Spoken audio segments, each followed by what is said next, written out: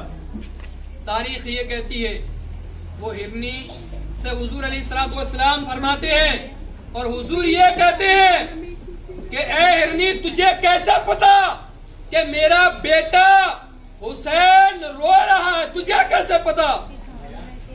تب ہرنی نے کہا یا رسول اللہ صلی اللہ علیہ وسلم اللہ کی جانب سے حکم آیا اور اللہ نے مجھے فرما دیا کہ اے ہرنی ایسا معاملہ ہے، اب تم اپنی آنکھیں بند کر لو۔ تم اپنی آنکھوں کو بند کرو گی تو مدینے کے جنگلوں سے ڈائریکٹ میرے نبی کی بارگاہ میں پہنچ جاؤ گی۔ سبحان اللہ۔ عزیزان گرامی وقار، اس واقعہ سے ہم نے کیا سیکھا؟ اس سے ہم نے کیا سمجھا؟ اس سے ہم نے یہ سیکھا، اس سے ہم نے یہ سمجھا کہ حضرت سیدنا امام حسین کا درجہ بڑا اعلیٰ ہے۔ جب تک دنیا باقی رہے گی، جب تک پوری دنیا کے اوپر حضرت امام حسین کا احسان رہے گا بے شک۔ کہ آج امت مسلمین جو نظر آ رہی ہے ہر ایک کے اوپر حضرت سیدنا امام حسین کے خون کا احسان ہے۔